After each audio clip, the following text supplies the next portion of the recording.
and welcome to Way Too Broad. This is a show and tell program for really, really excited grown-ups. I'm Hannah, and these are my co-hosts, Erin and Ben. It sounded like you said a suspicious show and tell program.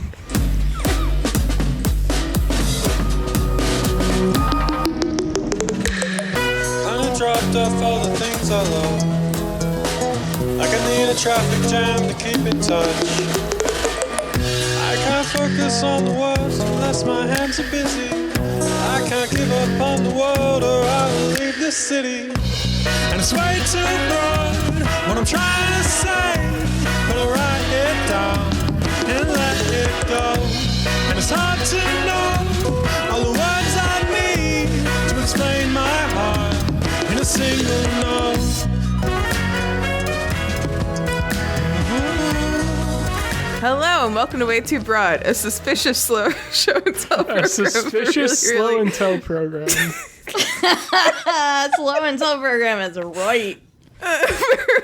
For really, really ridiculously excitable grown-ups. I'm Hannah, and these are my co-hosts, Erin and Ben. Hi, Erin. Hello, Hannah. Hello, Ben. What's up, fuckers? It's coming in hot. It's been so long since we were all here together, and now I remember why I missed it so much. I did miss it. I was really excited to come record tonight, I gotta say. Cheers. Normally I'm like, ugh! I know, I was very excited, and then next week we should say right up front, and we'll remind you again later, maybe, there will not be an episode next week because we'll all be together at Thanksgiving hanging out with our family. You'll just be able to feel that radiating from wherever you are. Yeah. Just reach out for the vibes, and you'll receive them. Yes. Or listen. I invite you to explore our vast back catalog. There's no way that you've listened to every episode. So I invite you. Or that you remember them. Or that you remember them. Yeah, I invite you to, if you're missing us, go play a random one from the back cat. From the back cat. From the back cat.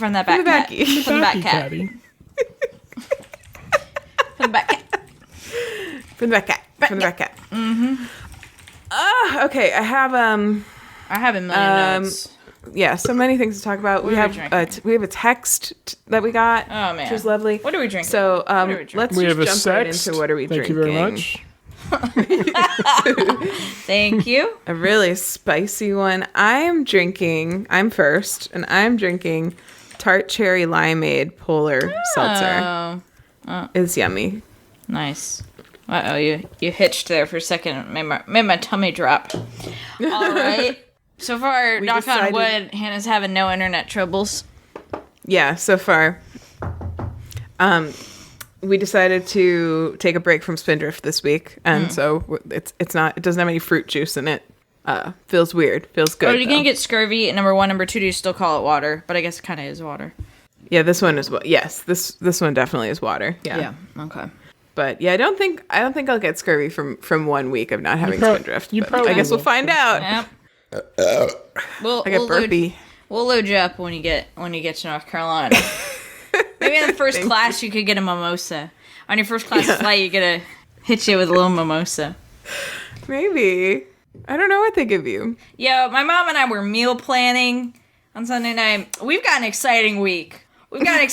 Planned for everybody. I saw something about a taco night. Yeah, we're doing taco night at Brownson Abbey. You little flips. Is there going to be garlic sauce at taco night? Yeah, that's a great idea, in fact. Thank you. Yeah, Hannah's really lobbying for my garlic sauce. Yeah. Well, because Erin makes this garlic sauce and it's got raw... Well, is that a secret? No. Okay. It's got raw garlic in it and it makes your mouth tingle and I love it so much. And we used to have... what makes your mouth tingle. That's my ingredient. I hook it up with a low current. Just a light current. That's really gets your mouth. I was wondering why there was always a wire connected to it. But we used to live down the street from a Lebanese restaurant, and they had an incredibly good garlic sauce. I don't know if they reopened after the pandemic or not, and then we moved away. But then I keep seeing garlic sauce recipes on TikTok, and all I want in the world is just a really good garlic sauce full of raw garlic. So I'm very excited. I got you, boo. Thank you so much. You're welcome.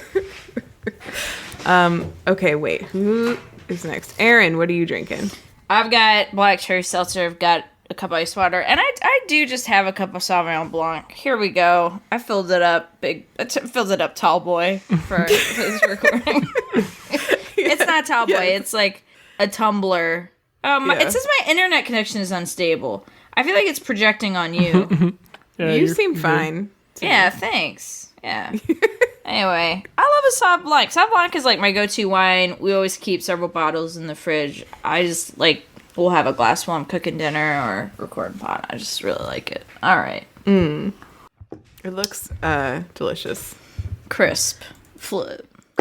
Crisp. The sauce is called Toum, I'm told. Toum. Oh. The garlic Is it sauce. just like that raw garlic paste? Yes. Yes. T-U-M? Toum. T-O-U-M. Oh, it's so yeah. good. Oh yeah, Fluck. Here's a spoiler. Do you remember the place that did our rehearsal dinner? Sassuol in Raleigh / Neomond. These are local places. Anyway, they've got the sauce. One of the nights we're doing catering from them. Ooh. One of the nights this week. So Ooh. yeah, you're gonna get several rounds of garlic sauce, I think, Hannah. That's very exciting. I'm so excited for that. We keep on starting with drinks and coming back around to garlic sauce. Ben, what do you... Incidentally, Ben has a tall boy of garlic sauce. He's got a big fat mug of garlic I sauce. just got water. No ice. I'm not doing ice lately. Ice around the outside. Oh yeah, you've been having soft water because of your teethies. Yeah. Because when you're chewing ice and then you're chewing a little bit of your tooth, it feels weird to start chewing ice again.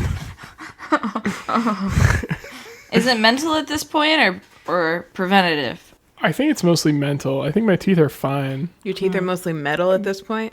Yeah, my teeth are mostly metal. It's pretty badass, honestly. It's pretty fucking cool. Yeah. I got 20 crowns, all metal.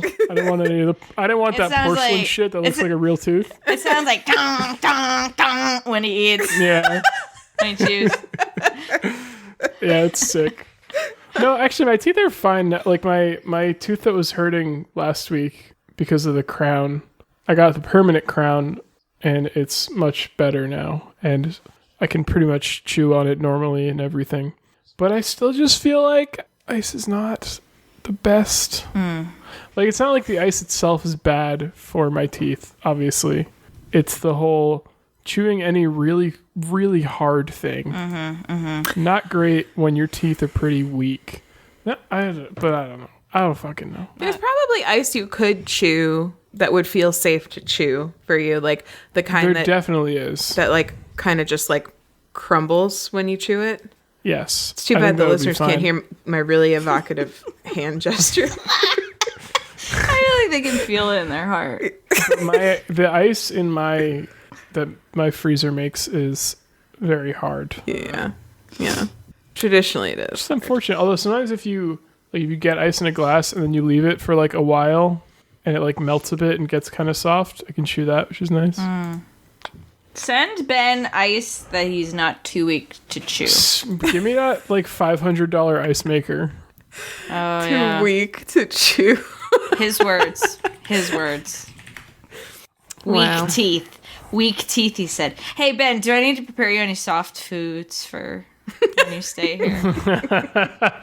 No, I'm good. Thanks. I have, you know what you made me think of? Just chewing hard things. It's not really related. I had this terrible coffee that I bought. I had to brew 50% more of it in order for it to taste anything. And I was really getting pissed at it. You've all run into this. You're like, oh, I'll try a new one. It's a local one. Well, then I was almost done the bag, thank God. And I was grinding it. And I was like, oh, I think my grinder's broken. Because it was popping. My grinder was popping. And I was like, did I just see a spark? But of course, I thought that. And I was like, let me just keep watching it. But there was a rock in the coffee bag. Oh my God. Yeah. So, anyway. Wow. Did it break your grinder? It seems okay. It's probably not great for my grinder. Probably it's been grinding my coffee and stuff, but it's probably not great. One time we ordered takeout DoorDash from what's that burrito place, but it's not Chipotle. Qdoba. Yeah, Qdoba. And it the beans had a rock in them. And Ew. I sure did bite right down on it.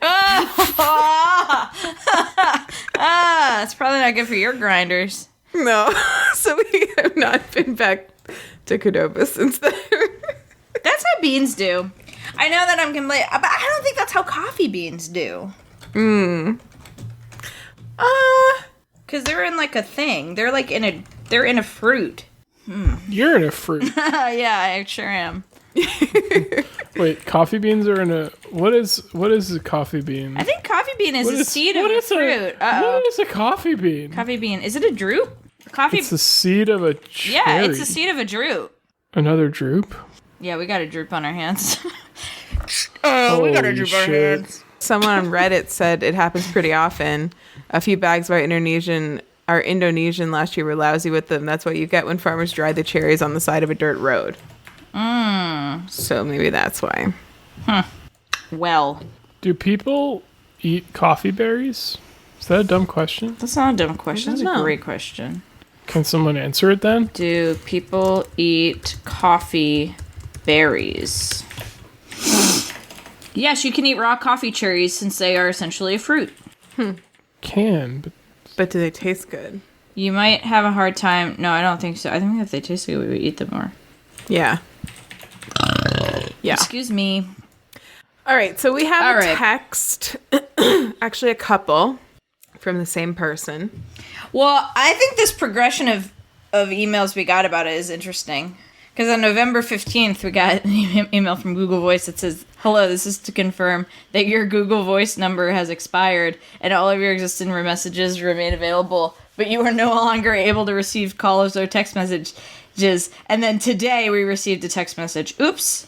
Sorry. I know why, actually. Why? So I texted us a few days before that to try to keep the number active, but for some reason it didn't work. And so when I saw it had expired, I saw it pretty quickly. So I immediately went and reclaimed it. Like, you can't like do it automatically. I had to search for a new number, but our number popped up when I looked in the same like region. So I just like grabbed it again. Oh, which wow. was lucky. Yeah. Nice. Okay, cool. But why did it... What, you texted it on the 9th and it said that it expired on the 7th. Or on the 15th. Sorry, I accidentally archived that. Let me go grab it. Yeah. I was like, where did they go? I fucking... That was my fault. Erin is trying to hide messages from my I'm friend sorry. Sam. I'm sorry. No, they should be back in the inbox now. Yeah, there it is. Okay. Well, you texted on the 9th. I don't understand. Yeah. And then it declined. It expired on the 15th. Yeah. I don't know why. Maybe like one text wasn't enough. I'm not sure. Well, thank you, Sam, for saving our Google Voice number.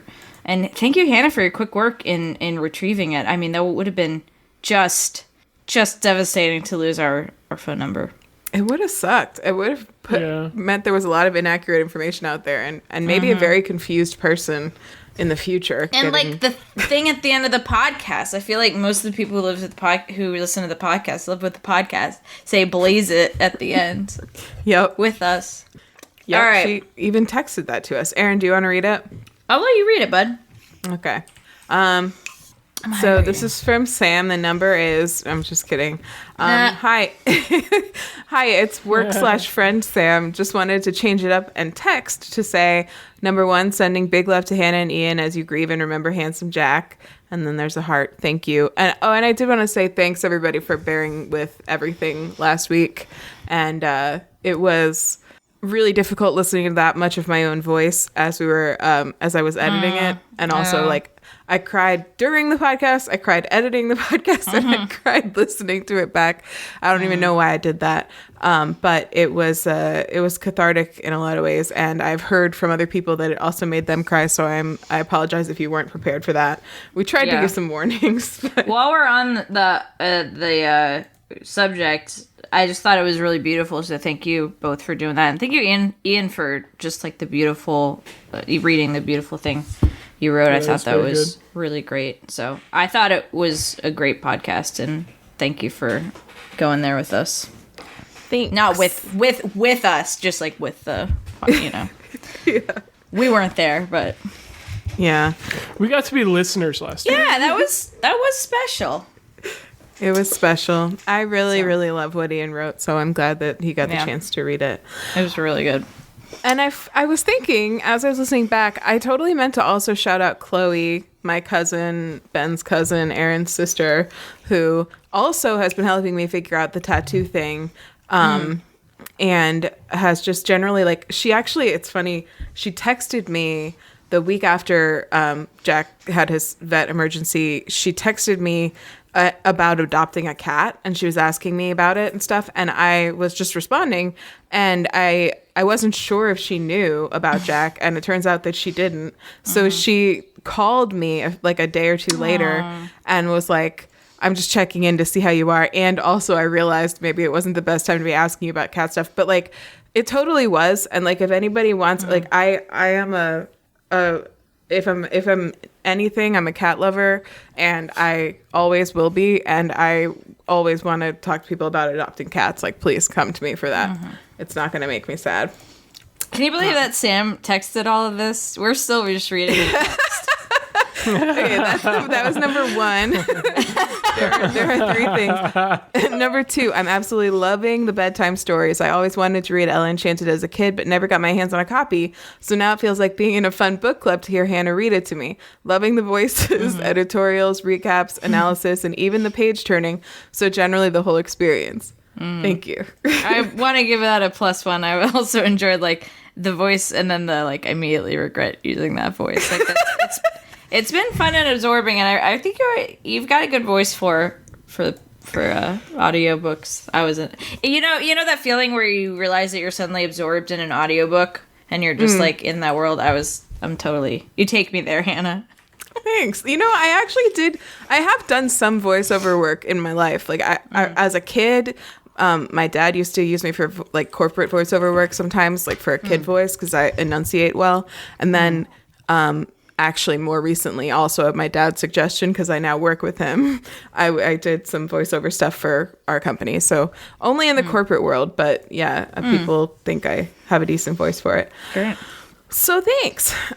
Number 3, one of my favorite other podcasts is a great storytime alternative called LeVar Burton Reads. I think you get the premise from the title. Each episode is a different short story from a diverse group of authors with context and analysis from LeVar. Cannot recommend enough for some chill out / gaming background noise. But in the words of LeVar, you don't have to take my word for it. And then there's a clip to a YouTube video of LeVar Burton saying you don't have to take my word for it. From Reading Rainbow, of course. Sorry, I clicked on the video. Look how young he is. Anything. His daughter is like a big nerd and cosplayer type, and nice. a fun follow on Twitter. I didn't realize that she was his daughter until she like made a video with him. Mika Burton is her name. She was on Critical Role. Yeah, she was on. Maybe that's how I found her. So thank you. Oh, and then she texted a follow up. Also, blaze it with a fire emoji. So thanks. Blaze it. Blaze it. But don't dial blaze it. All right. Thank you, Sam. Thank you, Sam. Let me read through my other notes for upfronts. Got that. Thank you, Katie, for the Ko-Fi, and thank you, listeners, for the emails last week when we weren't there. I was just feeling so sick. Man, yeah. I'm just looking forward. Me and Ian are in Sick Booster Club for, I guess, the rest of our lives. That's it. Yep. But it seems like it didn't. I feel like you were sick for longer after your second, like, yeah, and I was a little sicker last time. But I still felt like absolute shit this time. But then I was like 100% on Sunday, so that was weird. It was just like a whole day, and then it was over. So I think for Ian, it's like a day and a half, basically. It's like he's at like 0% for an entire day, and then he spends the whole next day like rebuilding his stamina. So that's fun. Recharging his power. Yes. Exactly. Yeah, what's do you have other I don't actually have any other upfronts, I don't think. I don't think I do, actually. Fuck no. Erin was like, I have so many notes. Whoa! I did, and then I went through them all. I kind of power read them. Okay, I do have one. Sorry, I have another one about being a listener to the podcast last week. I had a really hard time. I kept, in fact, talking out loud. Like, Molly and I were listening to it in the car, and I kept just, like, speaking out loud back to you as if I was doing this. And I found myself, like, I couldn't not do it, because it's just what I do. Or being like,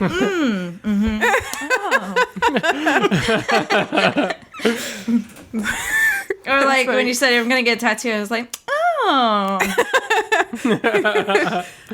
Yeah, you know, it was funny with Ian because he since he doesn't do like podcasts very often, he just nods when you went like to acknowledge that he's listening or agree or whatever. Yeah, it doesn't. Nobody can hear that. So. You should make his hair. So that Yeah. Brussels.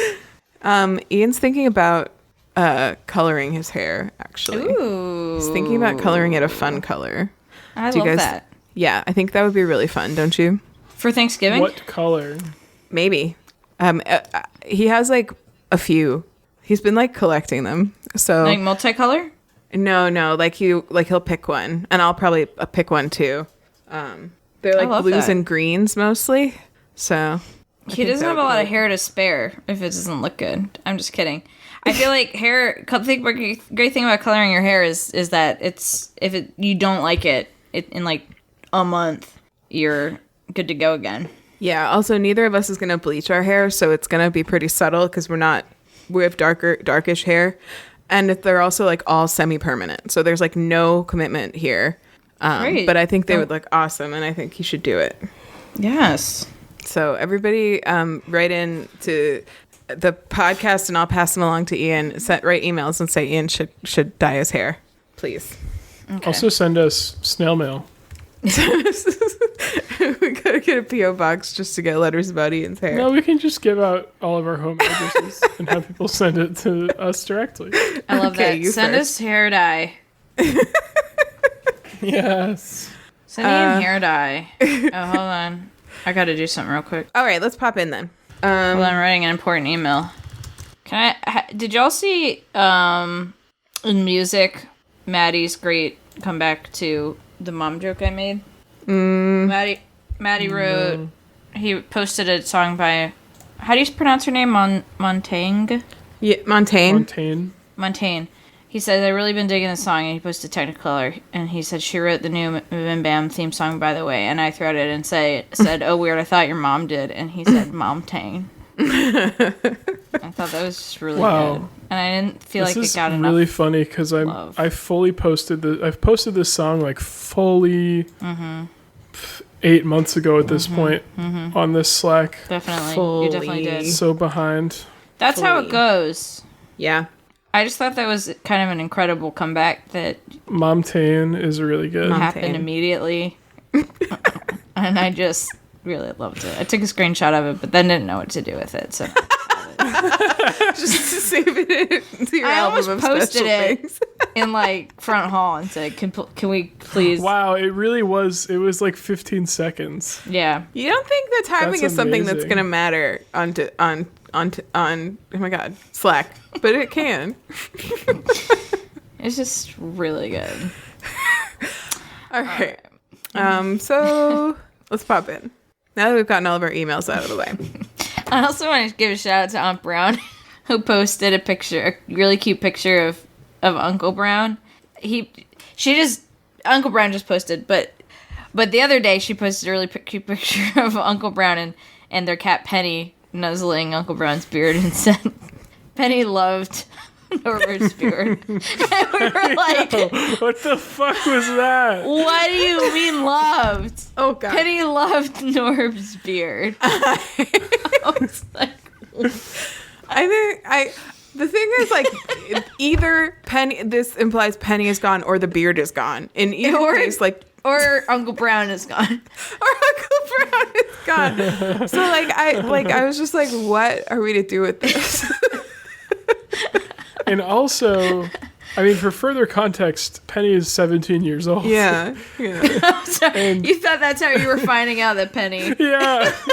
And then also, you said, "What do you mean loved?" And you said, "An unfortunate typo, dear," and then didn't edit the original message.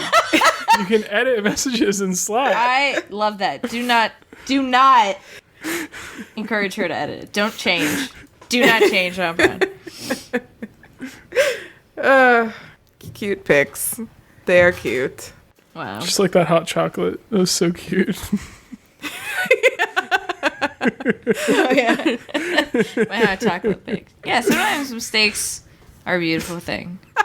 And cute. Really cute. And cute. Yeah, cute thing even. And cute. All right. Can we pop in now, please? Are we done with Slack highlights? The Slack highlights? Sorry, you're all caught up on film site. Probably not. A lot of funny stuff is happening in there all day long. So It's true. It's Probably really not pop caught in up. place. yeah. Okay, my obsession this week is I cannot talk too much about it, so I will do like a co-mid obsession with Erin to talk about her thing. But Why can't you talk about it? Are you like under oath? I mean, No. that would be opposite. Are you like, are you CIA? no, because I don't want to spoil too much of it because it's a book. So, another book recommendation. I think I might have mentioned it briefly last week. It's called The Seven Husbands of Evelyn Hugo. And it was recommended to us in the family Slack by Kylie. And so I picked it up when we were at the bookstore the other day. Is that how we ended up reading the 7.5 Deaths of Evelyn Hardcastle? Or because Yes. Kylie meant to buy the book that you're reading now, but bought the other one, and then we all read it Correct. anyway. This is correct. That's exactly what happened. And in fact, when And then waited almost a year-ish or more to actually get the correct book. And when I went to ask for this book at the store because I couldn't find it, I did ask for The 7.5 Husbands of Evelyn Hugo. So, yeah. So I'll read the book jacket description, and then I'll tell you what I haven't finished it yet. That's the other reason I can't talk too much about it. But I'm going to read the little blurb. Reclusive Hollywood icon Evelyn Hugo is finally ready to tell the truth about her glamorous and scandalous life. But when she chooses unknown magazine reporter Monique Grant to write her story, no one is more astounded than Monique herself.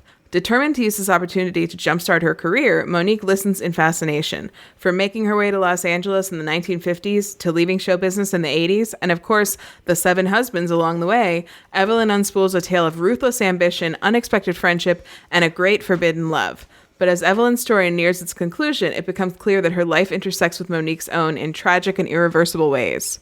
Written with Reed's signature talent for creating complex, likable characters, this is a mesmerizing journey through the splendor of old Hollywood into the sobering realities of the present day as two women struggle with what it means and what it costs to face the truth. Yeah, well, yes, for the listeners, I guess we lost Erin and Ben there, but you guys have read the book jacket before. Excuse me. Yeah, we were here. What the fuck? So anyway. Yeah, we have read the book jacket. Okay. So, and I will also say, as Kylie did, and this was part of what kind of drew me into it, that it is also, it is also a book that has queer themes in it. I think Evelyn is supposed to be kind of be kind of like a Marilyn Monroe type is kind of what I gather. And like that type of era. So it's got some interesting like historical stuff, like the transition between like the studio movies and then like independent movies and stuff, and how the industry changed over time, and that's really interesting. And it sucks you in. It's another one that I'm like going through really quickly. So I haven't finished it yet, and I don't want to say a lot about it, but I do like it a lot, and I would recommend. Nice. Yeah, and I guess it must end okay because Kylie liked it a lot. Ben, have you read it? Not like unhappy endings. Nope. Nope. To which question? No to the first question. Which one was the first question? We talked over each other. The one that was asked before the other one. Okay. I think Ben hasn't read it. Ben, Correct. does Kylie not like books without happy endings? Wait. So many negatives. Does She not like books without happy endings? Yeah, I want you to answer that question. Okay, I'm not willing to what the question rephrase. means first. Does she not like books without? So she doesn't like books with sad endings. You're asking if that is truth? I'm asking if she does not like books without happy endings.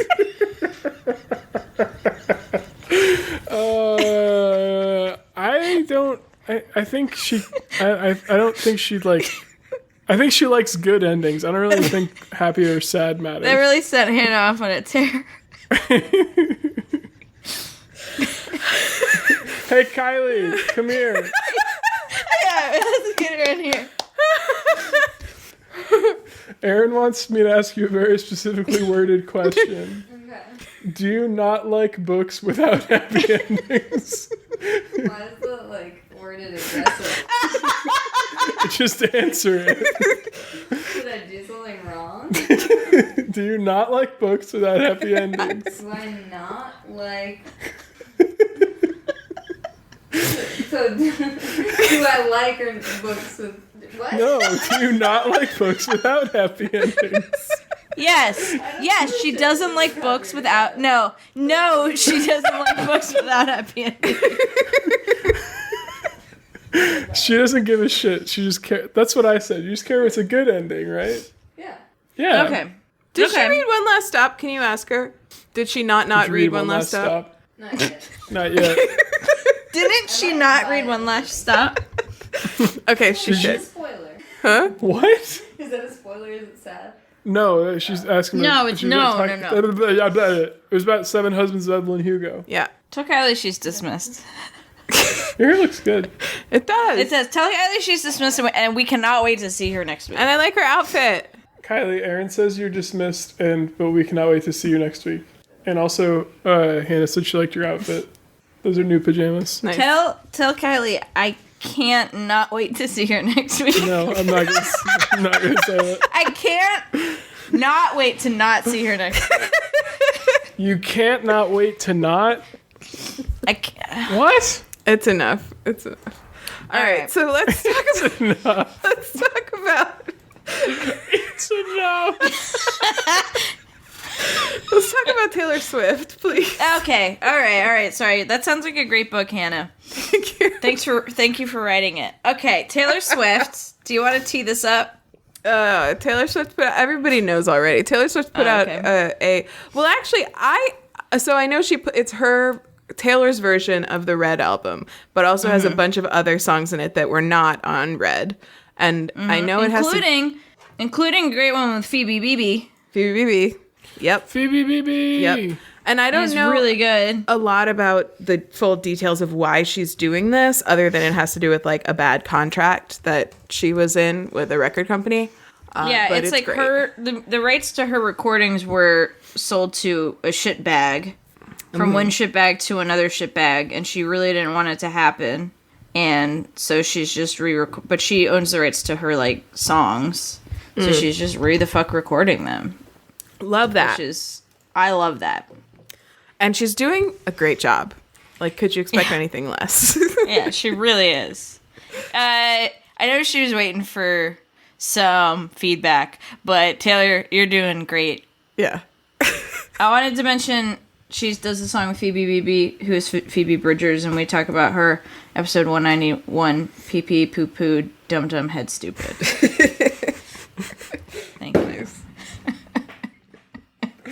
What a title. It wasn't about One of you, our best. Phoebe. No. Maybe it was. Who knows?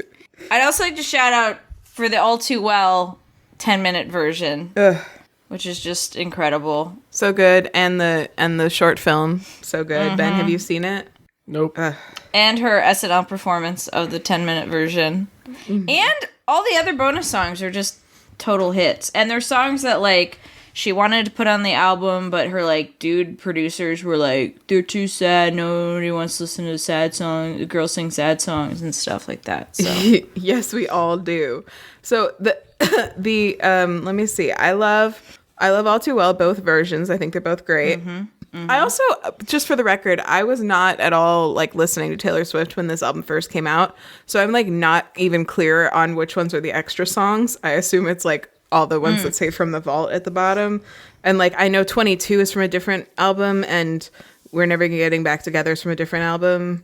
Oh no, I thought those were all from Red. I don't, because maybe they were singles off of Red. Maybe that's why I knew them. Never, ever, ever. And I Knew You Were Trouble. Is that from Red? Anyway. Yeah, those are all from Red.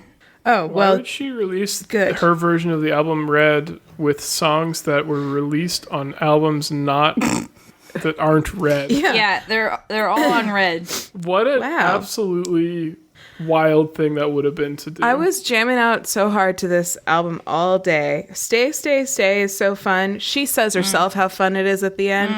I just listened to the lyrics for the first time today, and it's really funny because at the beginning she's like, we had a fight last night. I threw my phone at your head. I thought that we might break up. And then the next time I said we had to talk, you came in with a football helmet on and said, okay, let's talk. That's so funny. Anyway. Okay, let's talk. That's funny. Funny. I love Holy Ground.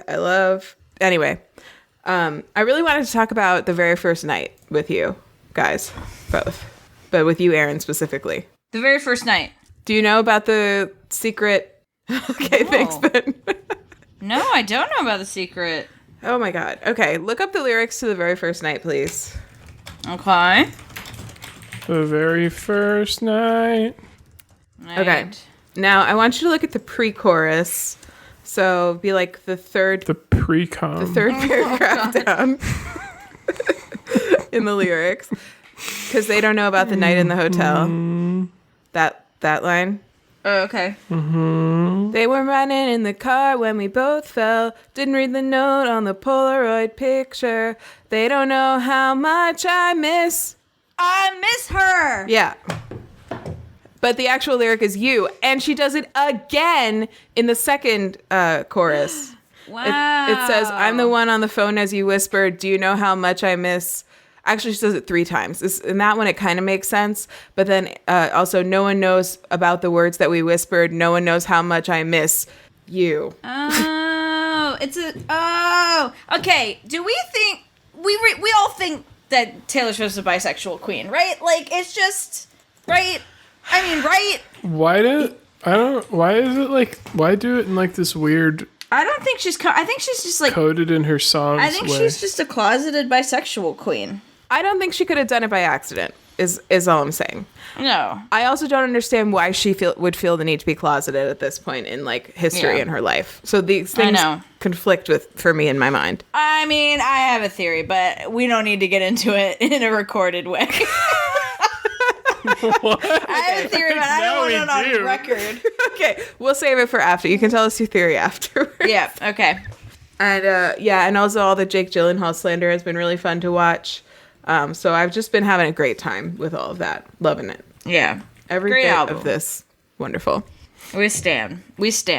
Yes. What's your other obsession, Erin? Or is there anything you would like to say about it? I'm just cruising through the songs. Wait, what's the Jake Gyllenhaal thing? So, oh my god. All Too Well is about Jake Gyllenhaal. I think. Well, reportedly. Did they date? I didn't even know that. Yes. I don't know anything about anything. I mean, it's reportedly, they dated, and it's like reportedly about him, but it's like she's making it crystal fucking clear. Yeah. They had like a 10-year age gap, which is heavily referenced in the 10-minute version of All Too Well. Yeah. So All Too Well, Ben, came out on her Red album, and it's considered one of her best songs. It's a great song, and among her fans, it's considered one of her best songs. It's like really, it's like just like elegant and tight storytelling. And then there's on this re-release, it's a 10-minute version of All Too Well, which is actually like the original that she wrote was 10 minutes long, and then she worked with the songwriter to cut it down to the original that we know. So the 10-minute version is like a lot more like emotional and cutting and explicit as far as like there's a 10 year age gap, and this dude that she was with was like real shitty. And then the video that came along with it includes an actor who looks an awful lot like Jake Gyllenhaal, and in fact in one scene like wears an outfit that there are like photos of Jake Gyllenhaal wearing. And so and the actor cast is 10 years older than the actress cast, and then it's like a whole thing.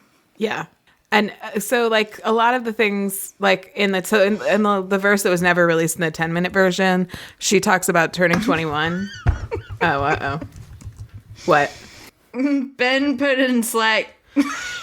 He tagged me in Slack, says, Erin, is your theory that Taylor Swift isn't real? It's close. I thought you didn't want to talk about it. It's close. But yeah, so it's like known the age that she was at when they dated is known, and so they know that it like crosses over, you know, right around her 21st birthday. And so in the one of the lost verses, she says that basically he stood her up at her 21st birthday is basically the message of the verse. So it's like it's very clear. Couldn't be more clear. Also, I've seen a lot of things on TikTok of like people talking about. Well, just one story of a girl who actually had spotted Jake Gyllenhaal out around that time, and probably the day he broke up with Taylor, and that he and his sister and like other actor friends that he was with were all like there comforting him about it and saying he did the right thing and he had to rip the Band-Aid off and stuff. I thought that was kind of interesting. People are just coming out of the woodwork to slander Jake Gyllenhaal on TikTok, and I guess maybe I should have some compassion, and maybe I will another week, but this week I've enjoyed. That'll be fine. Do we not... Are there other reasons we don't like Jake Gyllenhaal, or is he purportedly fine? Well, at that same event, just he had a reportedly relationship? only tipped like $2 on like a whole like 4-person drink tab. So there's that. But Okay. Bad boyfriend, bad tipper. Let's burn him alive. I'm just kidding. Well, I guess I'm wondering if we know that he was a... I haven't listened to the song. Do we know he was like definitely a bad boyfriend, or was he just... Did they just have a not great relationship? I don't think he was abusive, but just sounds like he was not a good boyfriend. Like overall not great. Oh, whatever. Yeah. oh, there's also... All right. Am I back? Because there's a line in there also about... well, I was never good at telling jokes, but the punchline goes, I get older, but your lovers stay my age. So there's also that like he tends to be in a lot of age gap relationships in like kind of a creepy way. But that's it. Yeah. Just bad boyfriend.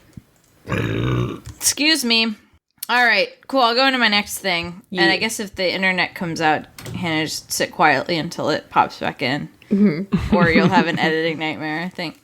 All right, my next one is a show that I'm rewatching because it's a great show to rewatch while I've been crocheting.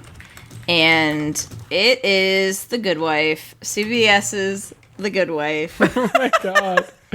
You and that fucking show. What? Have I mentioned it before? Yeah. When? You What are you were watching talking The Good about? Fight.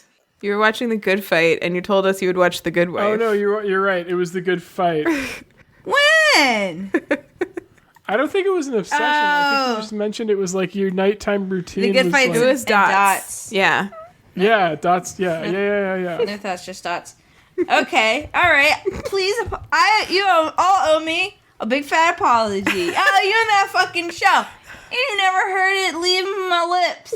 Well, I guess you have. We did. In that episode, you told us I that you see. had watched it and watched The Good Fight. But now, You know, now time she's flies. rewatching it. I will admit, I was thinking of the show that you watch with. I was thinking of the show you watch with Dots. Like in my head, the reason I said that was because I feel like that was like a relatively recent obsession. So in my head, you had like just already watched it. Like now you're rewatching it. I mean, listen, whatever it takes to get through. Yes, I forgot I talked about The Good Fight in episode 190, No Thoughts, Only Dots. But this is The Good Wife, which is better, which is like objectively better than The Good Wife, The Good Fight. I also feel like I didn't explicitly recommend The Good Fight You're right. in Yeah, I don't that think you did. episode. because I was still not sure if it was good. And I don't think it is, especially now, like, rewatching The Good Wife. Let me tell you about The Good Wife. It's just, like, a straight lawyer drama. Like, every episode, nearly every single episode is exactly the same. And it's just, in that way, it's, like, you don't even need to look at it. It's almost like podcast-like or, like, radio drama-like, where you can be focusing on your crochet and just have it on in the background and know exactly what's going on and know exactly, like, what the significant looks are. You know, it's very formulaic. It's just comforting. But it's a good, if you just want, like, a good lawyer drama, that where you're like, none of this stuff would ever happen. There's no way being a lawyer is this interesting. Let me tell you about this. Between the season finale of season 2 and the season opener of season 3, no time is supposed to have passed. Simply a night is supposed to have passed. We see the good wife, like tied up for the night. You know that she's tied up for the night, and then she comes into work first thing the next morning, and she has a haircut. She has bangs, right? She goes from, like, long hair to bangs. Okay, let me tell you about this. So, like, the other characters have a haircut too, and you're like, okay, the good wife actress famously wears a wig for the entire. She's in a fucking wig for the whole run of the Good Wife. She wears a wig, so they could have kept continuity between the night we see her the night she's, like, going to bed, and then she's in the office the next morning with bangs, and they could have kept continuity, and they made it crystal clear it was just the very next day. They couldn't have said it more. And they could have kept continuity and just, like, didn't give a fuck because they're like, that's not what it show's not about realism. You don't know when she gets her bangs. You don't know when she gets bangs. She had a 6 a.m. haircut. To get bangs! To get a fringe! So anyway, I love it, and I think you will too. It's on Paramount Plus. So you're explicitly recommending it. Yes, I am. I am with my whole heart. Not really The Good Fight. The Good Fight is, like, they try to do a lot. But Good Wife is great. And, you know, I gotta put my Paramount Plus dollars to work. That reminds me of, there's a season of Weeds that ends with kind of a big cliffhanger where one of the sons does something. I'm not going to spoil it. But then, like, the start of the next season is supposed to, like, pick up, like, literally the moment after that thing happens, but the actor had a growth spurt, and so he's, like, 6 inches taller. But it's, like, the moment after he's supposed to be the same age.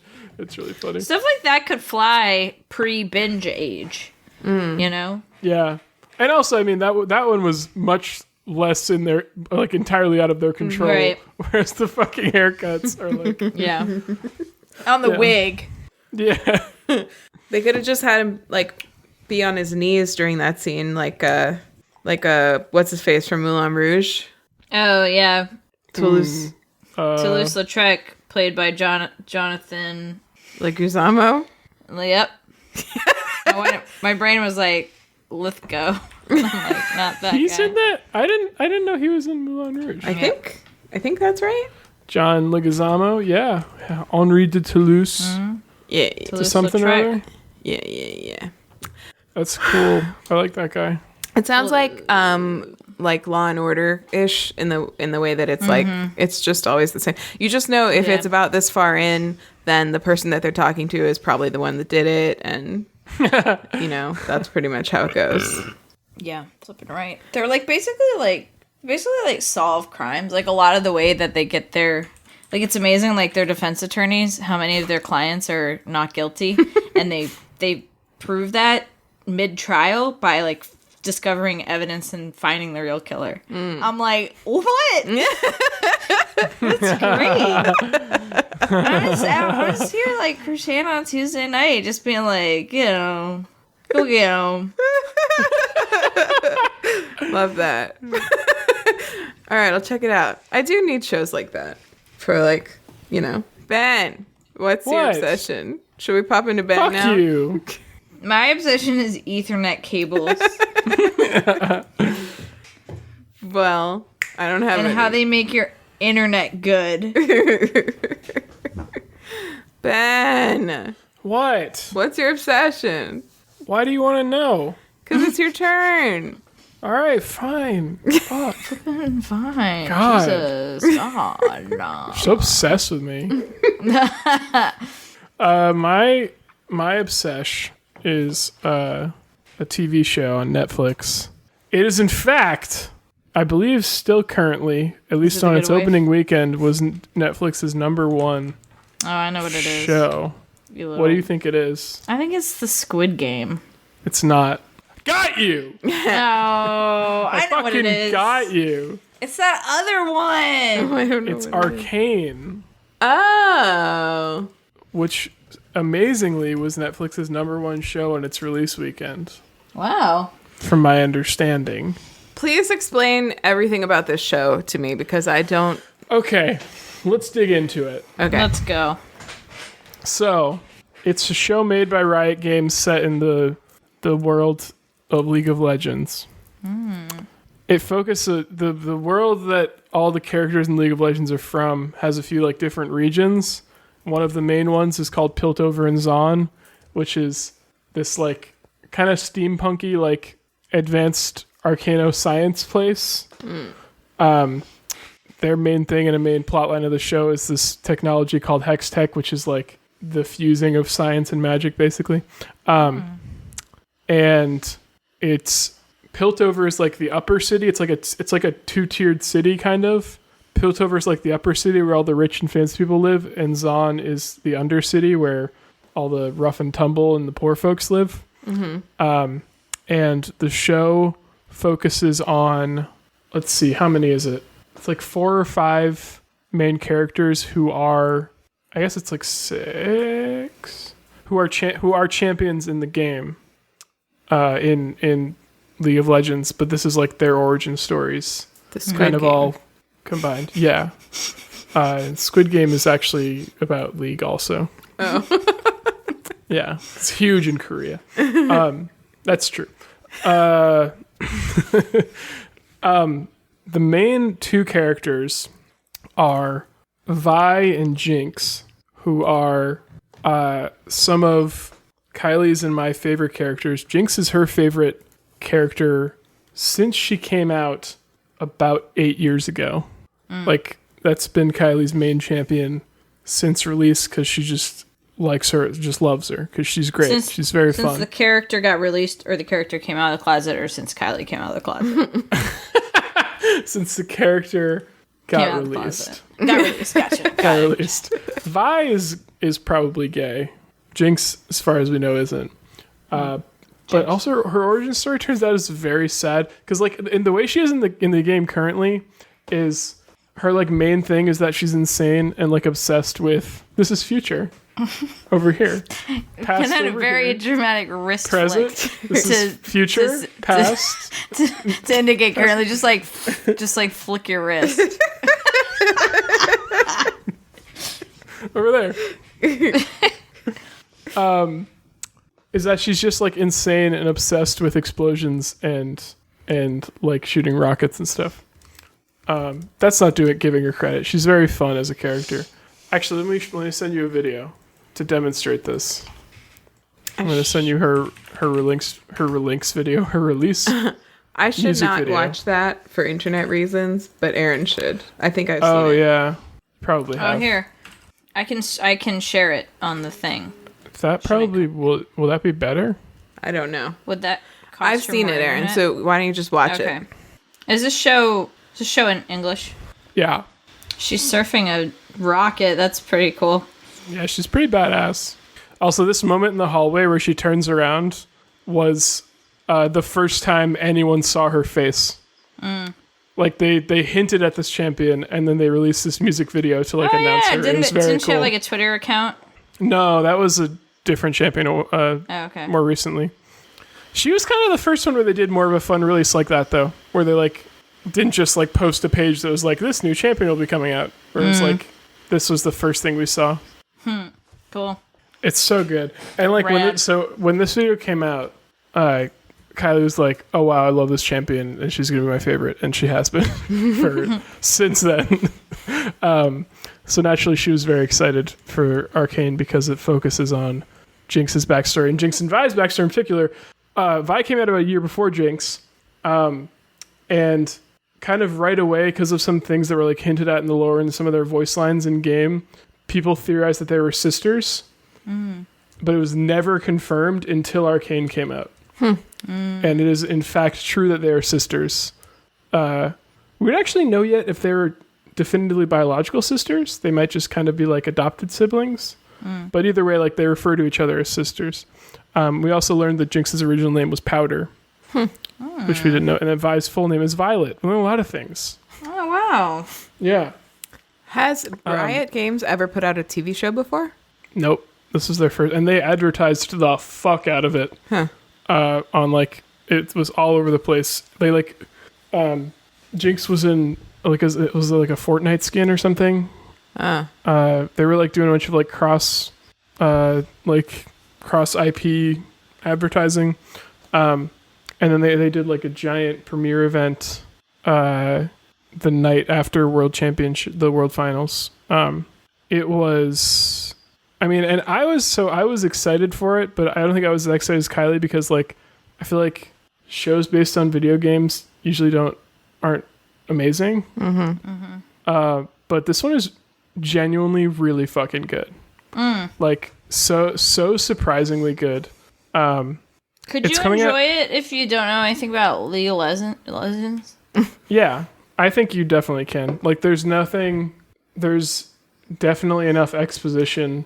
I mean, like, I would say maybe it's like more like there are little nods for sure to League throughout.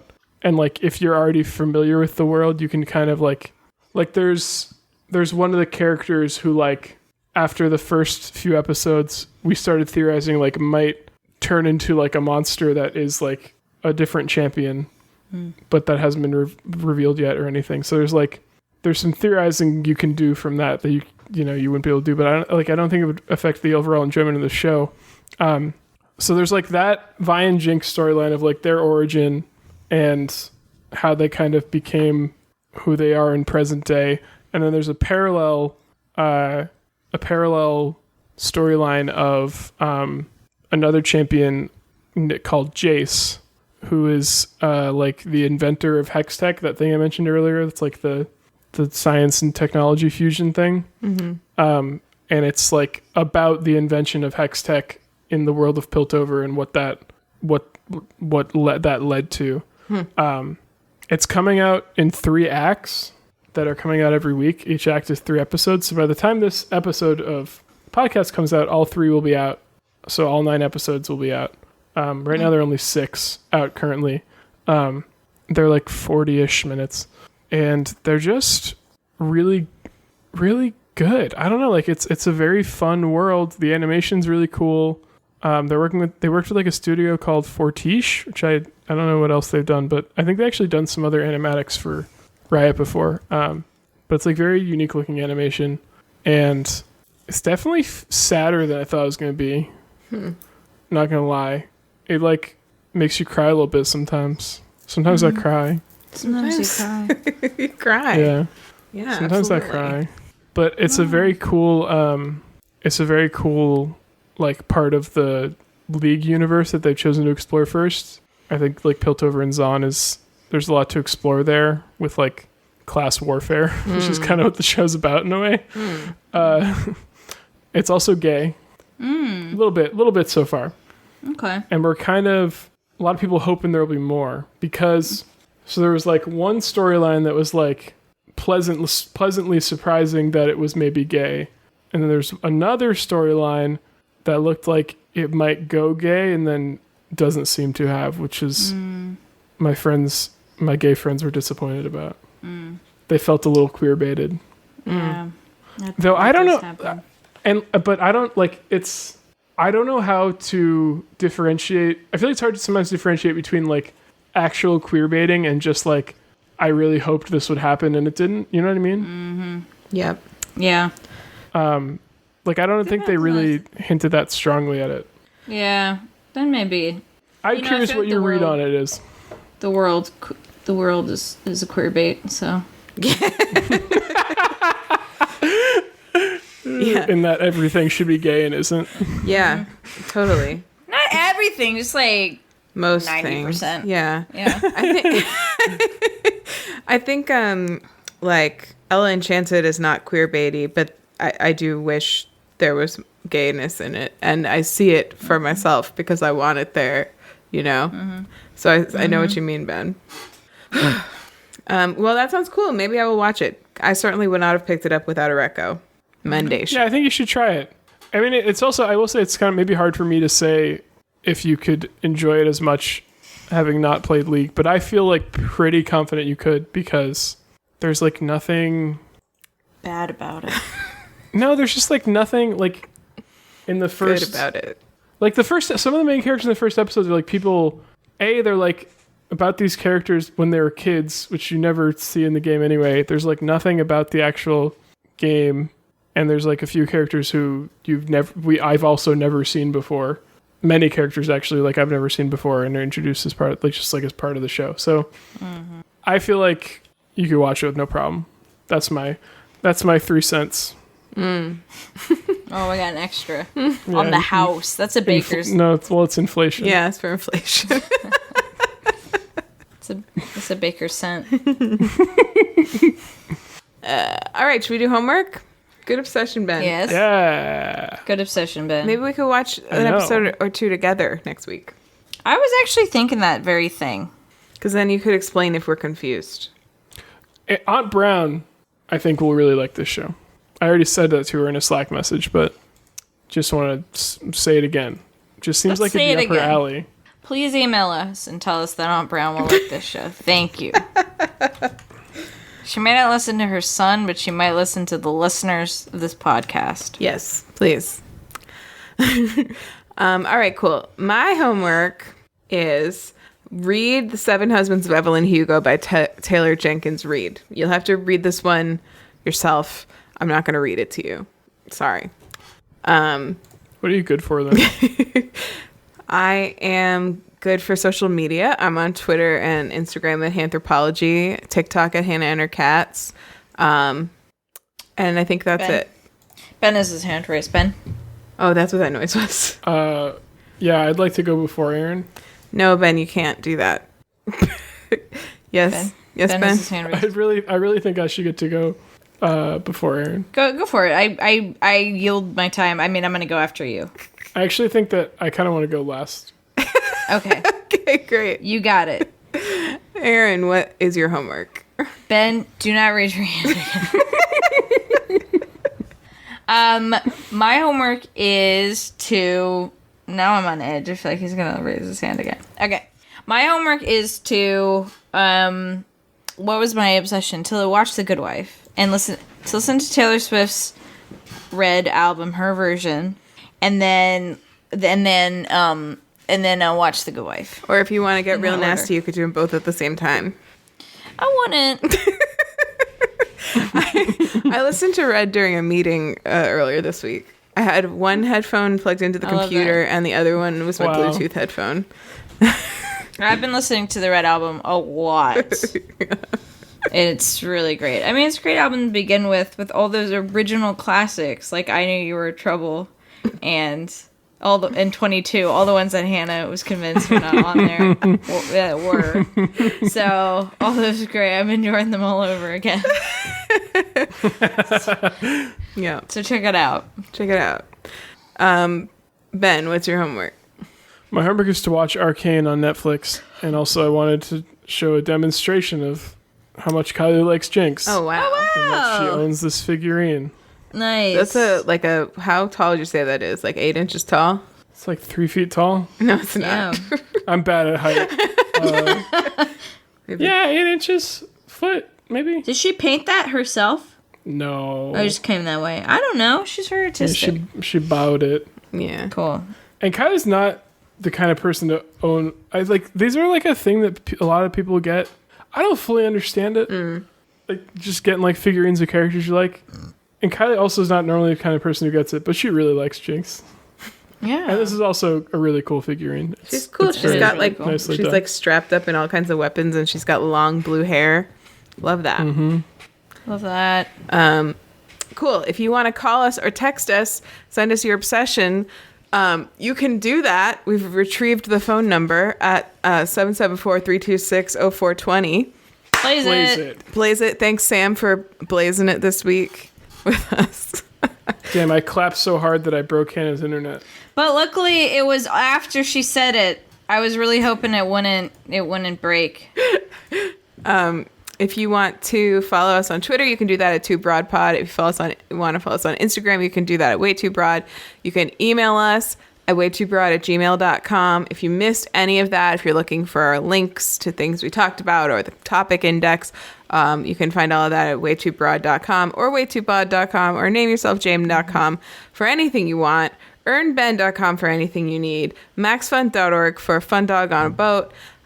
Go to aemon.bandcamp.com, AEMYN, to purchase our theme song, which Eamon wrote. Thank you, Eamon.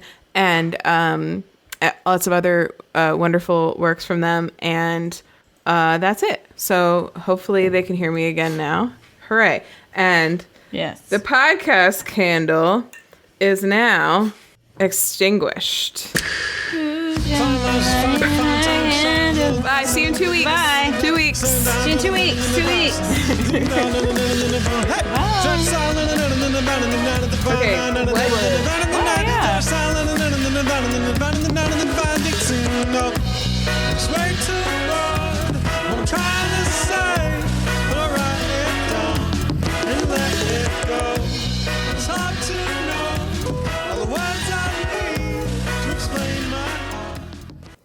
Hello and welcome to Post Show Book Club. I'm with Hannah. I'm Hannah, and this is the Post Show Book Club.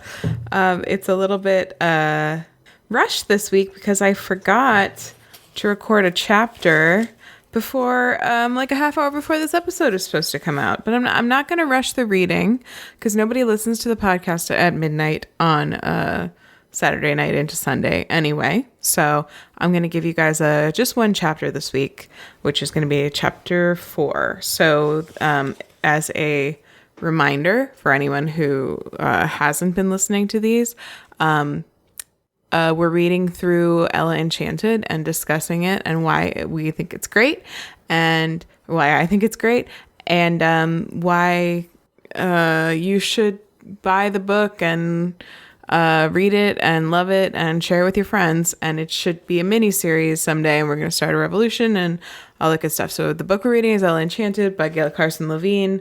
And here's what's happened so far in very brief summary.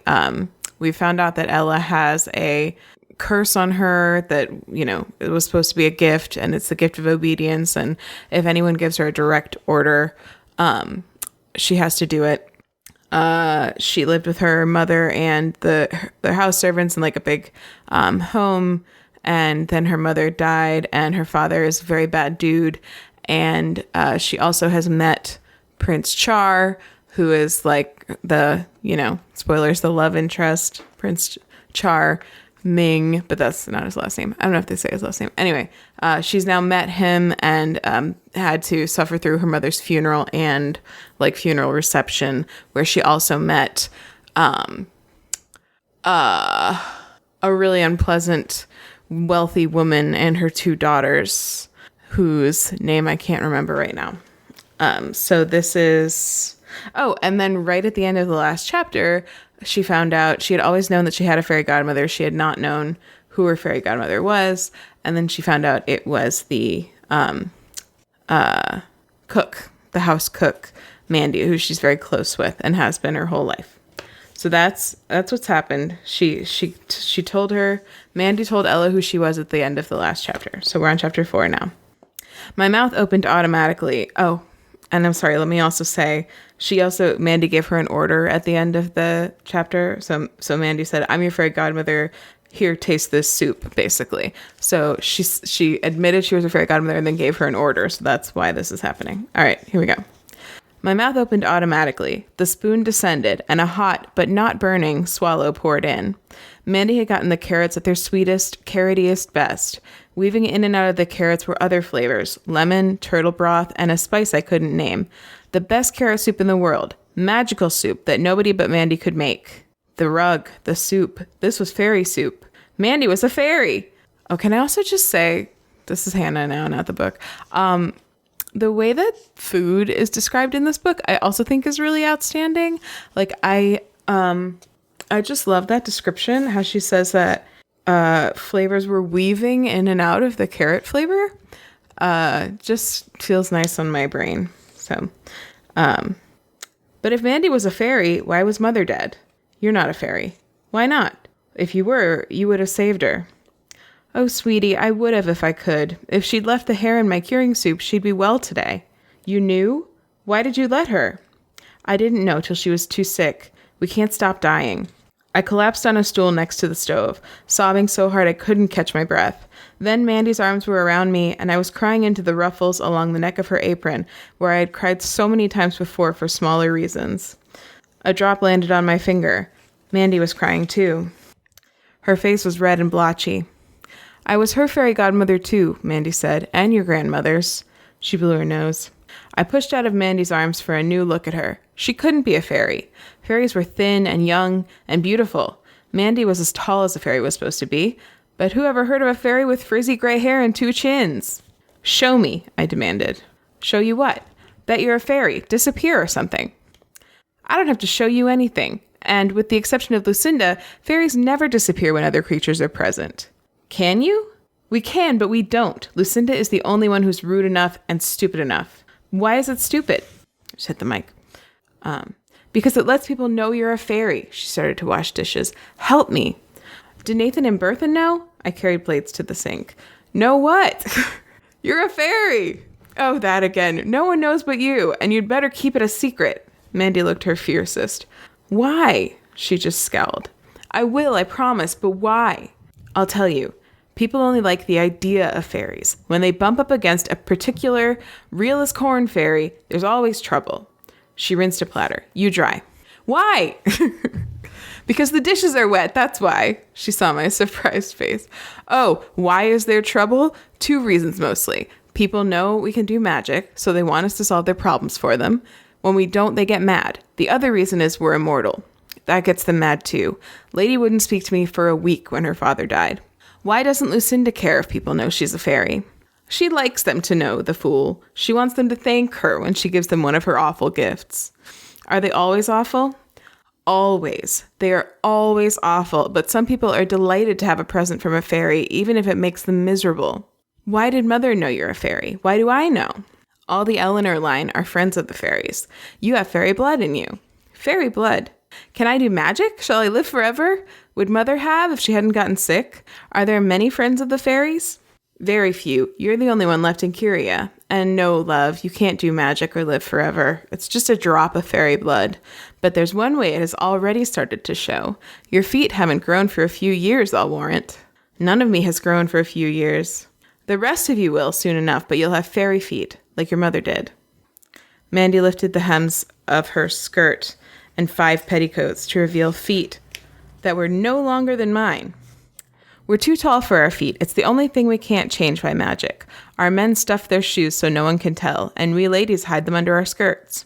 I stuck a foot out of my gown. Tiny feet were fashionable, but would they make me even clumsier as I grew taller? Would I be able to keep my balance? Could you make my feet grow if you wanted to? Or I searched for another miracle. Rain pelted the window. Or could you stop the rain? Mandy nodded. Do it. Please do it. Why would I want to? For me, I want to see magic. Big magic. We don't do big magic. Lucinda's the only one. It's too dangerous. What's dangerous about ending a storm?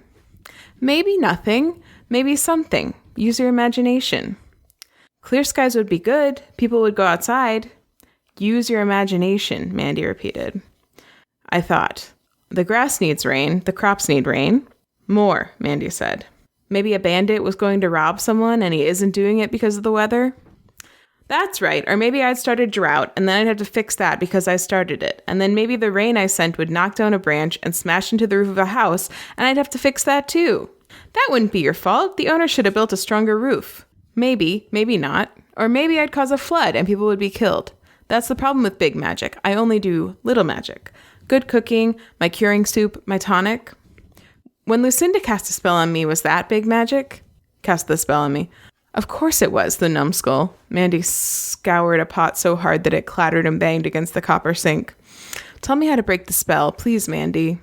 I don't know how. I only know it can be done. If I told Lucinda how terrible it is, would she lift the spell, do you think? I doubt it, but maybe. Then again, she might take away one spell and give you another even worse. The trouble with Lucinda is, ideas pop into her head and come out as spells. What does she look like? Not like the rest of us, but you'd better hope you never lay eyes on her. Where does she live? I asked. If I could find her, maybe I could persuade her to lift my curse. After all, Mandy could be wrong. We're not on speaking terms. I don't keep track of the whereabouts of Lucinda the idiot. Watch that bowl! The order came too late. I got the broom. Are all friends clumsy? No, sweet. Fairy blood does not make you clumsy. That's human. You don't see me dropping plates, do you? I started to sweep, but it wasn't necessary.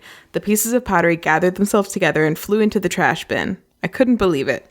That's about all I do, honey. Small magic that can't hurt anybody. Handy sometimes, though. No sharp bits left on the floor. I stared into the bin. The shards lay there. Why didn't you turn it back into a bowl? The magic's too big. Doesn't seem like it, but it is. Could hurt someone, you never know. You mean fairies can't see the future? If you could, you'd know, wouldn't you?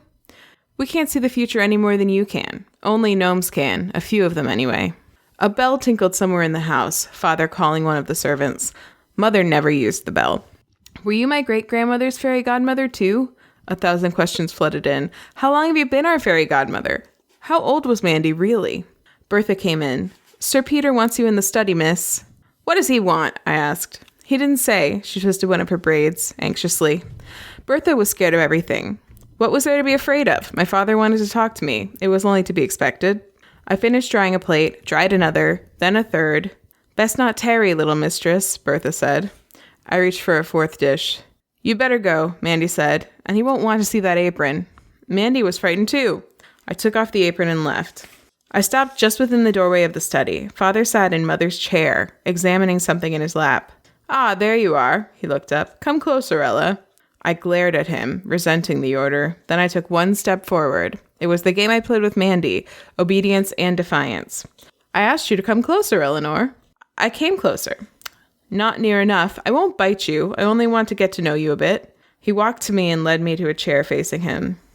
Have you ever seen anything as splendid as this? He passed me the object he'd had in his lap. You can hold it. It's heavy for its size. Here.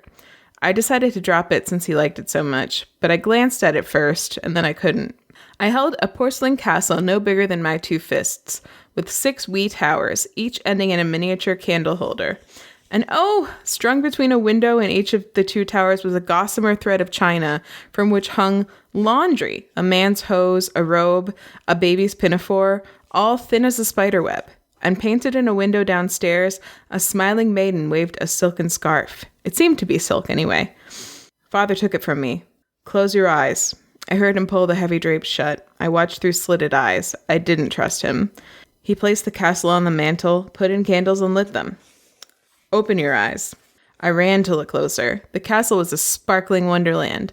The flames drew pearly tints out of the white walls, and the windows glowed yellow gold, suggesting cheerful fires within. Oh, I said. I didn't really sell that. Sorry, guys. Father opened the drapes and blew out the candles. Lovely, isn't it? I nodded. Where did you get it? From the elves. An elf made it. They're marvelous potters. One of Aguilin's students made this. I've always wanted an Agulin, but I haven't got any yet. Where will you put it? Where do you want me to put it, Ella? In a window. Not in your room? In any room, but in a window, so it could wink out at everyone. Inside and on the street. Father stared at me for a long moment. I shall tell its buyer to place it in a window. You're going to sell it? I'm a merchant, Ella. I sell things. For a minute he spoke to himself, and perhaps I can pass this one off as a genuine Agulin. Who could tell? He came back to me. Now you know who I am. Sir Peter, the merchant. I'm sorry, I think this is how that should be read. Now you know who I am, Sir Peter, the merchant. But who are you? A daughter who used to have a mother. He waved that aside. But who is Ella? A lass who doesn't wish to be interrogated. He was pleased. You have courage to speak to me so. He looked me over. That's my chin. He touched it and I drew back. Strong. Determined. That's my nose. I hope you don't mind that the nostrils flare.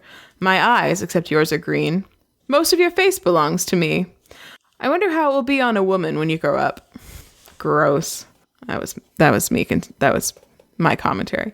Why did he think it was fine to talk about me as though I were a portrait instead of a maiden? What shall I do with you? He asked himself. Why must you do something with me? I can't leave you to grow up a cook's helper. You must be educated. He changed the subject.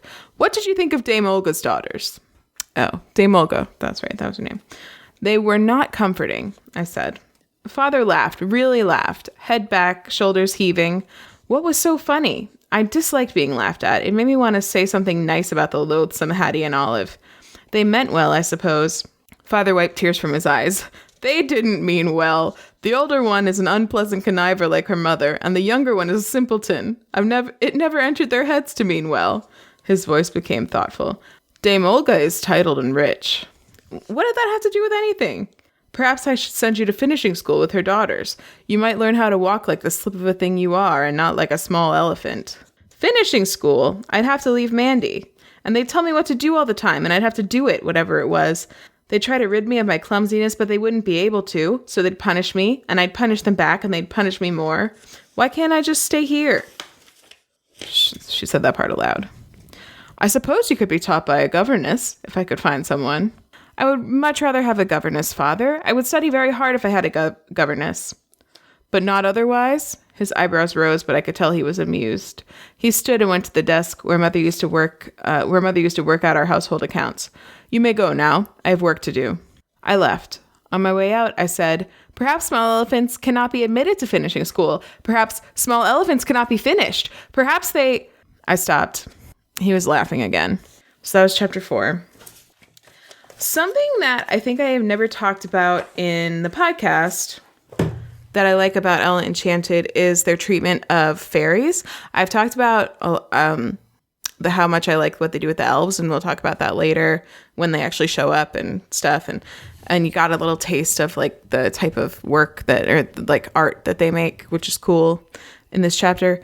But I really think it's interesting that fairies in this world, besides the one who is like a total menace, Lucinda, are so reserved and secretive.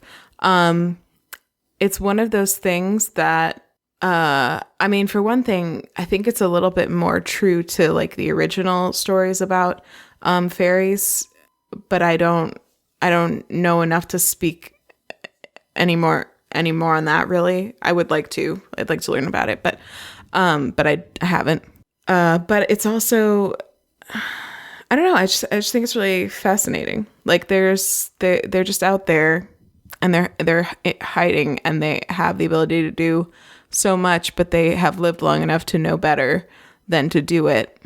And it's kind of, I think, more realistic of what an eternal creature would behave like, than that they would just like walk around granting wishes for whoever.